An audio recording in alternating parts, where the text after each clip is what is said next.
जय हिंद। आप लोग आशा करते हैं कि आप लोग अच्छे होंगे, स्वस्थ होंगे और अपनी तैयारी मन लगा के कर रहे होंगे। दोस्तों, मैं एसके रॉय आप सभी का आपके अपने यूट्यूब चैनल द मैथ हस्ती में स्वागत करता हूं।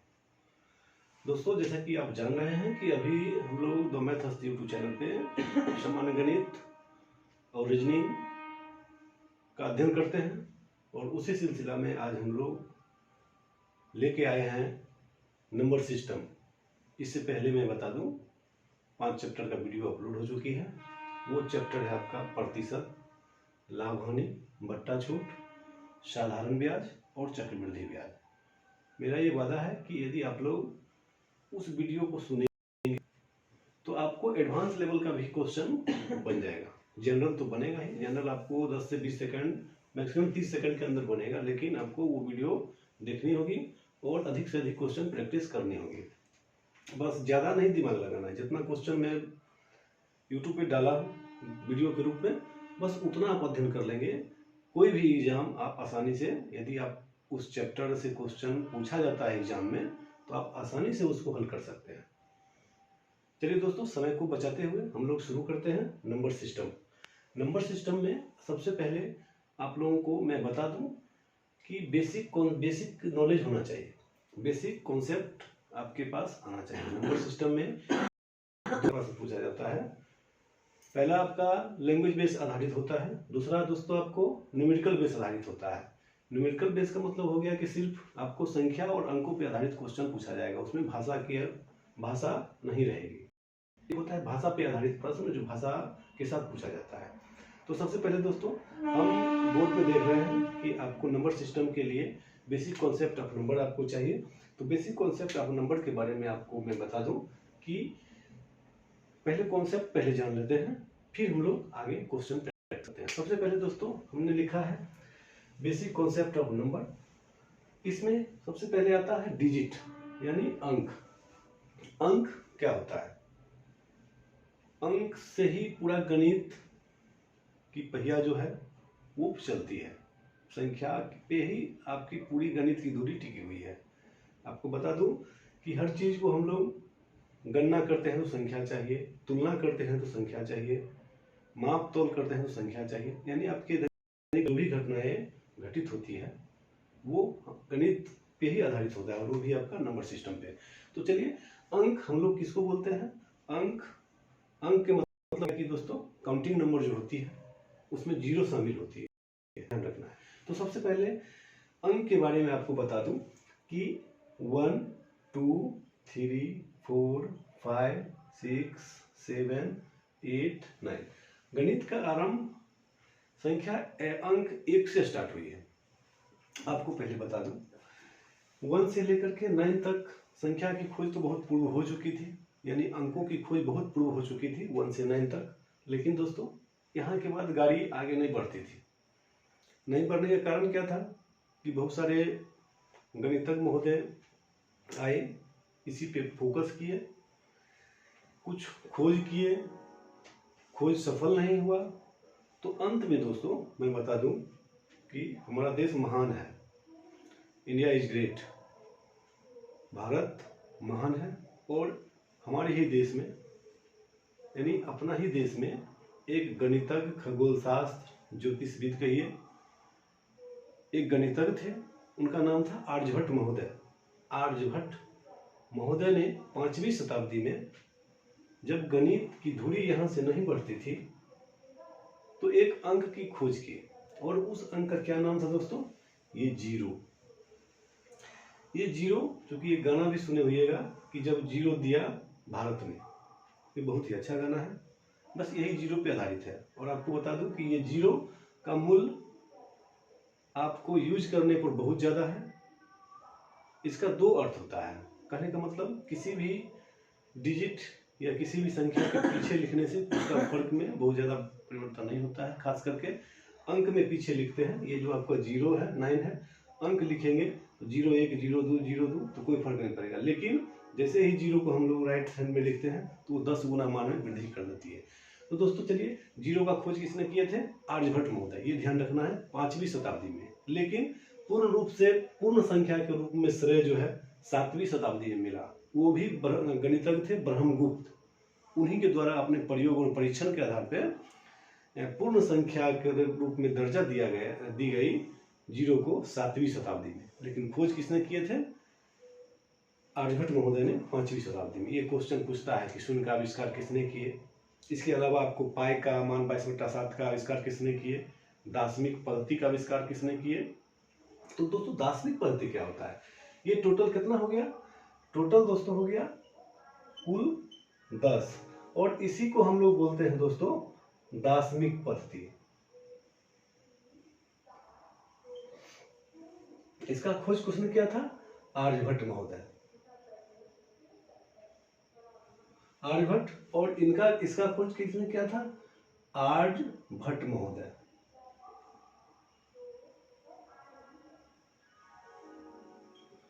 आर्यभट्ट कब खोज किए थे दोस्तों? 5वीं शताब्दी में। चलिए अंक क्लियर हो गया, 0 से 9 तक टोटल 10 है, और इसका नाम दिया गया दार्शनिक पद्धति। हम लोग कहते हैं कि दार्शनिक पद्धति, क्योंकि अभी बहुत सारा आपको संख्या पद्धति में बताएंगे, बहुत मजा आएगा आपको। चलिए अगला आता है दोस्तों न्यूमरल्स। न्यूमरल्स क्या होता है दोस्तों, ये समझना। न्यूमरल्स क्या है कि एक संख्या को प्रदर्शित करता है। न्यूमरल का मतलब समझिए कि अंकों का ऐसा समूह जो किसी संख्या को प्रदर्शित करता है, ठीक है। न्यूमरल हो गया, जैसे मान लीजिए दोस्तों 12 हो गया, 10 हो गया, 53 हो गया। संख्यांक न्यूमरल मतलब 2 अंक मेल से या एक कोई किसी भी संख्या को प्रदर्शित करने वाला जो संख्या होती है उसको हम लोग न्यूमरल कहते हैं। क्लियर है? उसके बाद है दोस्तों आपको मैं बता दूं कि संख्या के बारे में आप जानिए। नंबर्स यही होती है।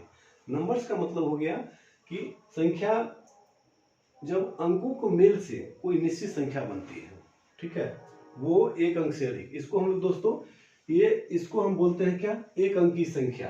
एक अंकीय संख्या भी इसको हम लोग बोलते हैं एक अंकीय संख्या। लेकिन संख्या का जो निर्माण होता है वो 2 अंक के बाद होता है। यानी 2 अंक का मतलब हो गया दोस्तों कि पहला जो संख्या का निर्माण होगा 10, 11, 12, 13, 14 डॉट डॉट डॉट इन्फिनाइट। मतलब क्या कि संख्या का जब भी संख्या की बात आएगी तो हम लोग 10 से शुरू करते हैं। हम लोग 2 अंकों की सबसे छोटी संख्या 10 बोलते हैं। एक अंकों की सबसे छोटी संख्या हम लोग 1 बोलते हैं। 0 क्या है? आपका न्यूट्रल है। 0 का कोई वैल्यू हम लोग नहीं मानते हैं, नगण्य है वो। लेकिन संख्या के दाहिने साइड में देखिए 0 लिख दिए, एक के दाहिने साइड में 10 गुना बढ़ गया। फिर एक 0 हम लिखेंगे, फिर एक 0 लिखेंगे तो यहाँ कितना होगा? फिर 10 गुना होगा। यानी 10 पर एक 0 दिए, 10 ढाई के 100, यानी 10 गुना वो वृद्धि कर देता है। क्लियर है? चलिए ये संख्या भी क्लियर हो गया। चलिए अब आते हैं प्राकृत या प्राकृतिक संख्या या नेचुरल नंबर। आपको एग्जाम में पूछेगा कि प्रथम प्राकृतिक संख्या क्या होती है, या कि लगातार 5 प्राकृतिक संख्या का योगफल क्या होगा, लगातार 5 प्राकृतिक संख्याओं का औसत क्या होगा, लगातार 100 प्राकृतिक संख्याओं का औसत क्या होगा। तो घबराना नहीं है, बस जीके की तरह का क्वेश्चन बनेगा। पहले संख्या के बारे में जानकारी इकट्ठा कीजिए, जैसे ही जानकारी इकट्ठा होगा तो आपको क्वेश्चन को धुआं उड़ा देंगे। ठीक है, तो चलिए प्राकृतिक संख्या के दोस्तों हम लोग कहते हैं ये कि गिनती की संख्या को क्या बोलते हैं? गिनती की संख्या को प्राकृतिक संख्या हम लोग। कहने का मतलब ये कि जिन संख्याओं से वस्तुओं की गिनती की जाती है, गिनती की संख्या को सिंपल बोलिए। यानी पहला प्राकृतिक संख्या 1 2 3 4 5 डॉट डॉट डॉट इन्फिनिटी। प्रथम प्राकृतिक संख्या दोस्तों 1 होता है, ठीक है, और प्रथम अंक का वैल्यू हम लोग मानते हैं एक तरह से 0 होता है। क्लियर है? चलिए अब आते हैं दोस्तों सम संख्या। सम संख्या क्या बोलते हैं? हम लोग इसका डिफिनेशन देते हैं क्या? प्राकृतिक संख्या से ही ये संबंधित है। प्राकृतिक संख्या में क्या करेंगे आप कि जिसमें 2 से भाग लग जाए, जिसमें 2 से भाग लग जाए। चलिए प्रथम प्राकृतिक संख्या 2 4 6 8 डॉट डॉट इन्फिनिटी, जिसमें आपका क्या होगा? 2 से भाग लग जाएगा, वो सम संख्या होगा। क्लियर हो गया? जिसमें 2 से भाग लगेगा वो सम संख्या होगा। हमने यहाँ पे डिवाइड बाय 2 कर दिए हैं। हम लोग इसको डिफिनेशन बोलते हैं वैसा प्राकृतिक संख्या जो 2 से विभाज्य हो या 2 से पूरी भाग लग जाती है, वो सम संख्या कहलाती है। विषम संख्या के बारे में चलिए, सम संख्या जो निकाल ली, सम संख्या प्राकृतिक संख्या में से निकाल लेंगे, जो बचेगा वो विषम संख्या। प्रथम विषम संख्या होगा 1 3 5 7 dot dot infinitive not equal two divided by 2। वैसी संख्या जिसमें 2 से पूरी पूरी विभाज्य न हो, वही संख्या जो 2 से पूरी पूरी विभाजित नहीं हो, वो हम लोग विषम संख्या बोलते हैं, उसको हम लोग विषम संख्या की श्रेणी में रखते हैं। क्लियर हो गया? चलिए अब आते हैं दोस्तों अभाज्य संख्या। भी है ये, इससे क्वेश्चन एक गारंटी ये पूछता है, अभाज्य संख्या, रूट संख्या, प्राइम संख्या। तो इसका मतलब दोस्तों होता है क्या कि ये जो होगा ये डिवाइड बाय 1 या सेल्फ, ये समझना है, 1 या स्वयं से। अभाज्य, रूट, प्राइम, इसमें किसी दूसरी संख्या से भाग नहीं लगेगा, सिर्फ लगेगा तो 1 से और नहीं तो सेल्फ से। कैसे हम लोग इसको लिखते हैं, जैसे देखिए, और वो क्या होगा, प्राकृतिक संख्या ही होगा। अभाज्य संख्या जो होगा प्राकृतिक संख्या ही होगा। हम वैसे बोल सकते हैं कि वैसी प्राकृतिक संख्या, वैसी 1 से बड़ी प्राकृतिक संख्या जो स्वयं और 1 के अलावा किसी दूसरे संख्या से विभाजित न हो, हम लोग इसको बोलते हैं क्या, समझिए। यहां से जैसे देखिए, 1 क्या है, 1 प्राकृतिक संख्या नहीं है, ये बार बार आपको डिस्टर्ब करेगा, 1 को एकदम छोड़ देना। चलिए 2 3 5 7 11 13 17 19 23 29 31 37 41 43 47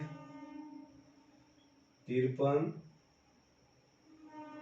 59 61 67 71 73 79 83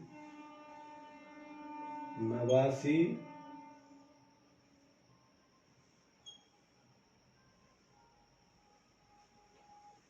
97। जब टोटल काउंट करके देखिए, पूछता है कि प्राकृतिक संख्या 1 से 100 के बीच में कितना अभाज्य संख्या है, तो गिनिए 1 2 3 4 5 6 7 8 9 10 11 12 13 14 15 16 17 18 19 20 21 22 23 24 25, टोटल 25 अभाज्य संख्या है।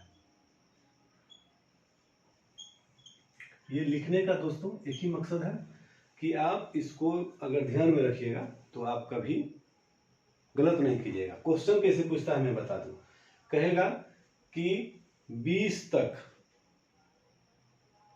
लगातार 20 तक संख्याओं का योगफल ज्ञात करें। तो 20 तक में कौन हो गया दोस्तों, 19 तक का हमको योगफल निकालना है, सबको जोड़ देना है, 2 3 5 5 10 7 17, इस तरह से जोड़ के निकाल देंगे। क्लियर है? यह पूछेगा कि 50 तक अभाज्य संख्याओं की संख्या कितनी है, तो 50 तक अभाज्य संख्याओं की संख्या आप यहां से निकाल लीजिएगा। 15 होगा, 1 2 3 4 5 6 7 8 9 10 11 12 13 14 15। क्लियर हो गया? अभाज्य संख्या कहने का मतलब हो गया, इसमें देखिए किसी भी संख्या से भाग नहीं लगेगा। रीजनिंग में भी पूछता है ये। रीजनिंग में क्या करेगा कि आपको इसमें से एगो कोई उठा लेगा, कहेगा ओड छांटिए, ओड छांटने के लिए कहेगा, एगो देगा इसमें से, 3 गो देगा दूसरा संख्या, एगो ही छांटिएगा, नहीं तो 3 गो इसमें से देगा, एगो देगा दूसरा संख्या, तो दूसरा संख्या छांटिएगा। क्योंकि अभाज्य संख्या जिसका संख्या ज्यादा होगा वो आपका आंसर नहीं होगा, चूंकि हमको छांटना होता है, तो छांटने के लिए किसी न किसी वो गुण से वो एक अलग संख्या होती है। चलिए क्लियर हो गया? अभाज्य संख्या आपका ओके। चलिए अब हम लोग आते हैं जुड़वा अभाज्य संख्या। जुड़वा अभाज्य संख्या के लिए क्या बोलते हैं हम लोग, twin prime number. Twin prime number, जुड़वा, नाम ही जुड़वा है। तो इसका डिफिनेशन दोस्तों होता है कि वैसी अभाज्य संख्या जिसमें 2 का अंतर हो। जुड़वा अभाज्य संख्या को हम लोग क्या बोलते हैं, वैसी अभाज्य संख्या जिसमें 2 का मान अंतर हो। तो देखिए 2 3 नहीं है, 3 5 होगा एक। चलिए 3 5 5 7, जिसमें 2 का डिफरेंस हो, 3 5 5 7 11 13 17 19 17 19 23 29 31 37 नहीं 41 43 41 43। उसके बाद चलिए 47 नहीं है, 59 61 67 71 73 दो का गैप। उसके बाद चलिए नहीं 1 2 3 4 5 6, फिर से देखिए 3 5 5 7 2 11 13 3 17 19 4 41 43 5 71 73 5। और आप ध्यान देंगे और आप ध्यान दीजिए यहाँ पे क्या होता है, क्या होता है ये आपको देखना है। ठीक है, आपको एक विशेष चीज देखना है कि कितना होता है, आपको यहाँ पे देखना है। अब देखिए यहाँ पे एक कहीं पे छूट रहा है, देखिए ये एक 29 31 भी है, तो 29 31 एक ले लीजिए, एक हो गया आपका सीरियल में रहेगा तो कभी मिस नहीं कीजिएगा। 29 31, उसके बाद था 29 31 के बाद क्या लिखे थे हम 41 43। कुल 7 है जुड़वा अभाज्य संख्या। क्या है दोस्तों, कुल 7 जुड़वा अभाज्य संख्या है। जुड़वा अभाज्य संख्या क्लियर हो गया। वैसी अभाज्य संख्या जिसमें वैसी अभाज्य संख्याओं का युग्म जिसमें 2 का अंतर हो। ठीक है, ये भी रीजनिंग में पूछ देता है, ये ध्यान रखना है। मान लीजिए कि 3 5 दे देगा एक हुआ, 2 इसमें से पेड़ दे देगा, तो आपको एक वो इसमें से छांट के बाहर कर देना है, यही आपका आंसर होगा। चलिए हम लोग आते हैं उसके बाद असहभाज्य संख्या, को प्राइम नंबर। को प्राइम नंबर के बारे में आपको जानिए। असहभाज्य संख्या के लिए आपको करना क्या है कि ये समझना है कि वैसी प्राकृत संख्या जिसका HCF 1 हो, वैसी प्राकृत संख्या जिसका वैसी प्राकृत संख्याओं का युग्म जिसका HCF 1 हो। चलिए तो आप जानिए, मान लीजिए कि यहाँ पे क्या है कि प्राकृत, समझ लीजिए प्राकृत संख्याओं का युग्म का HCF 1 हो। कुछ भी हो सकता है, सम विषम कुछ भी हो सकता है, अभाज्य कुछ भी हो सकता है। जैसे एग्जाम्पल आप समझिए, जैसे मान लीजिए दोस्तों 1 है 2 है, इसका 3 है 7 है, 9 है 13 है। उसके बाद दोस्तों ये समझ लीजिए आप 8 है 5 है। मतलब इसमें ध्यान रखना है कि एक सम होगा तो दूसरा विषम होगा और वो अभाज्य संख्या होगा। लेकिन अब मान लीजिए दोनों समय होगा, मान लीजिए 3 और 9 होगा, हो जाएगा कितना 3 हो जाएगा। तो आप यहाँ देखिएगा 1 2 3 7, ये सब का HCF क्या है 1 है। आपका आंसर ये हो जाएगा। ये भी रीजनिंग में पूछता है, रीजनिंग में पूछेगा तो आपको घबराना नहीं है। ये आपका रीजनिंग का भी कॉन्सेप्ट क्लियर हो रही है। ओके चलिए अब हम लोग आते हैं पूर्ण संख्या।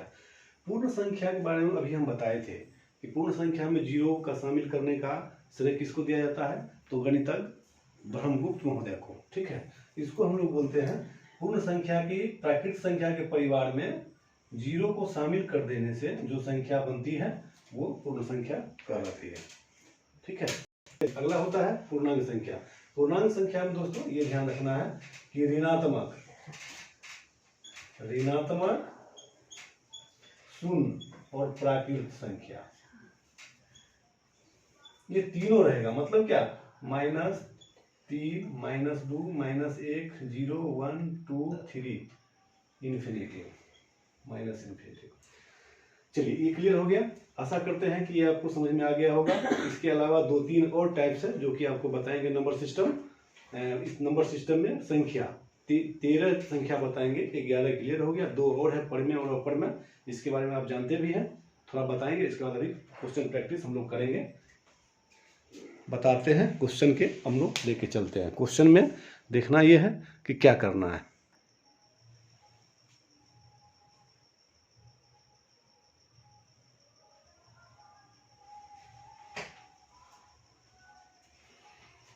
चलिए दोस्तों अभी हम लोग पढ़ रहे हैं कि इससे पहले भी हम लोग संख्याओं के बारे में ढेर सारा पढ़े हैं। अभी पुनः और संख्याएं हैं, इसके बारे में भी हम लोग पढ़ते हैं।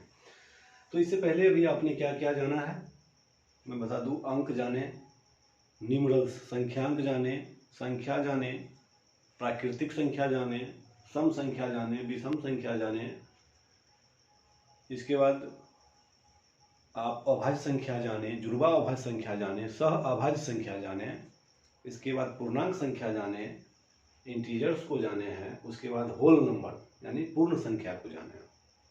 तो चलिए संख्या कुछ और बची हुई है, इसको हम लोग खत्म करते हैं। परिमेय संख्या के बारे में जानिए। परिमेय संख्या क्या होता है? परिमेय संख्या दोस्तों ये निगेटिव भी होगा, पॉजिटिव भी होगा, लेकिन पी बाई क्यू के रूप में होगा। मतलब यह जो संख्या होगा कि अंश बट्टे हर के रूप में होगा। ठीक है, अंश बट्टा हर अर्थात किसके रूप में? अर्थात पी बाई क्यू के रूप में है। जहां होगा, जहां जो है आपका Q not equal to, Q का नाम क्या है? हर। हर का मान 0 के बराबर नहीं होगा। ये आपका क्या होगा? प्लस भी होगा और माइनस भी होगा। इसको हम लोग ऐसे बोल सकते हैं, वही पूर्णांक संख्याएं जो पी बाई क्यू के रूप में हो तथा क्यू का मान 0 के बराबर नहीं हो। क्यों सर, क्यों 0 के बराबर नहीं होना चाहिए दोस्तों? अगर हम लोग लिखते हैं 5/0 तो इसका वैल्यू क्या हो जाता है? क्योंकि 0 से भाग देंगे 5 में तो क्या होगा? कितना बार में आएगा? 0 से बताइए कितना बार गुना कीजिएगा तो 5 आ जाएगा? बताइए, सोचिए। आएगा ही नहीं। इसका खोज अभी तक हुआ ही नहीं है, क्योंकि 0 को आप एक बार गुना करेंगे, 0 को गुने 2 करेंगे, 0 को गुने 3 करेंगे तो ये सब 0 ही देगा। लेकिन हमको आना है 5 तो नहीं आएगा। ये अभी क्या है? अपरिभाषित है, ये संभव नहीं है। इसीलिए इसका डिफिनेशन में कहता है क्यू नॉट इक्वल टू 0। परिमेय संख्या जो पी बाई क्यू के रूप में हो और हर का मान 0 नहीं हो, परिमेय संख्या कहलाती है। दूसरा दोस्तों, दूसरा और आप एग्जाम दीजिए। दूसरा भी क्या है कि अगर अंश से हर में भाग दिया जाए, ठीक है, यानी अंश में हर से भाग दिया जाए तो पूरी कटेगी या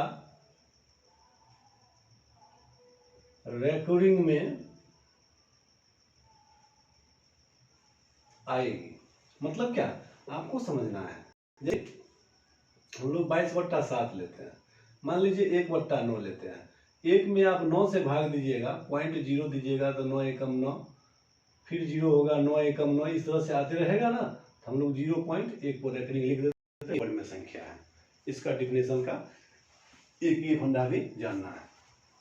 और परिमेय संख्या के बारे में आप लिखिएगा जो पी बाई क्यू के रूप में 9 हो, जिसका पूर्ण मान संभव नहीं हो। मतलब जो रूट में होगा, जैसे दोस्तों √2, ठीक है, √2 होगा, √17 होगा, यानी जिसका वर्ग हम लोग नहीं निकालते हैं, वो आपका क्या होगा? अपरिमेय संख्या होगा। हो सकता है करनी में भी दे देगा 3 और यहाँ दे देगा 2, या तो आप 6 यहाँ दे देगा 8। ये सब का क्या है? ये सब का वैल्यू हम लोग नहीं निकाल सकते हैं। ठीक है, तो आपका ये परिमेय और अपरिमेय संख्या क्लियर हो। तो दोस्तों आगे बढ़ते हैं वास्तविक संख्या में। वास्तविक संख्या में क्या है दोस्तों? वास्तविक संख्या के बारे में आप जानिए, परिमेय और अपरिमेय संख्या।